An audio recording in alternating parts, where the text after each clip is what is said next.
Suite à l'apparition d'un gros foyer de flavescence dorée sur le département, il y a eu une mobilisation générale de l'ensemble des vignerons, vraiment une prise de conscience de toute la filière viticole. Et du coup, première année de prospection, grosse mobilisation de la part des vignerons autour de la Chambre d'agriculture, avec les moyens aussi du conseil départemental. Maintenant, ça fait 4 ans donc, que nous faisons cette prospection fine qui oblige à être présent dans le vignoble pendant quelques semaines, passer rangée par rangée, pied par pied pour pouvoir détecter la flavescence dorée. 4e année, une évolution sur la méthodologie, mais aussi une certaine lassitude de la part des vignerons qui espèrent bien entendu sortir de cette maladie rapidement.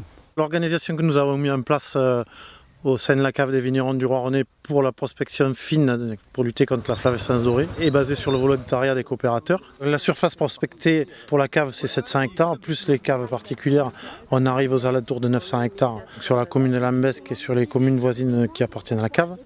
Claire Duval, notre technicienne vignoble, a motivé tout le monde et organise tout cela de façon parfaite. Je mets en ligne un planning que tout le monde peut remplir.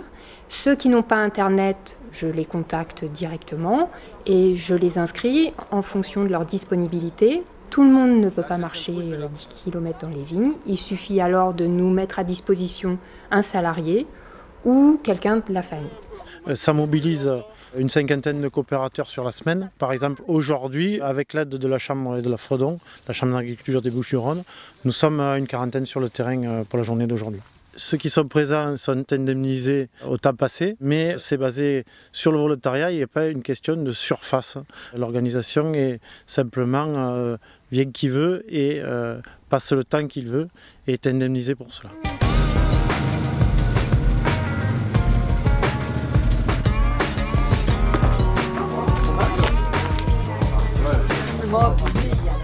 Nous sommes une cave donc, en Côte de Provence Sainte-Victoire, 600 hectares. Nous avons 86 adhérents. En 2014, première année de prospection avec un pied contaminé, un pied très excentré sur le territoire de la commune.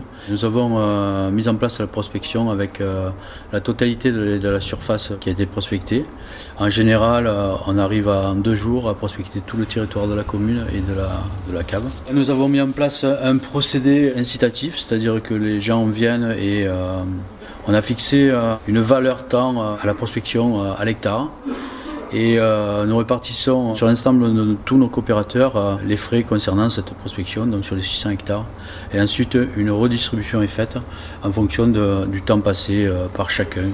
On a accès un peu sur la convivialité avec un repas qui est servi offert à tous nos participants. Cette année, ça sera donc une année où depuis 3 ans, nous n'avons plus trouvé de pieds contaminés. Nous sommes conscients que ça se passe très près de chez nous, donc il ne faut surtout pas relâcher la prospection. Tous nos vignerons là-dessus ont bien compris les enjeux. Ce n'est pas parce qu'on ne va pas trouver de pieds contaminés cette année qu'il n'y en a pas qui vont être découverts l'année d'après. La spécificité de la Venise provençale, c'est une cave qui a un sociétariat très important, 180 associés coopérateurs. On en a moins d'une dizaine qui sont des exploitants agricoles à temps plein. Ça nous pose des problèmes pour mobiliser tous ces puriers actifs lorsqu'il s'agit de faire la prospection fine sur le vignoble. C'est environ 180 hectares. Et donc on les réunit et ça se passe sur 2 jours et demi. À cause de notre sociétariat qui est très important avec des personnes d'un certain âge, on est obligé de se confronter à un certain absentéisme. Alors ce que nous avons fait, c'est qu'on a fait voter lors de l'Assemblée générale de 2016 une participation pour les personnes qui ne viennent pas lors des prospections fines. Alors actuellement, nous avons la chance, et j'espère que ça va durer, de ne pas être concernés sur le secteur de Saint-Julien par la flavescence dorée.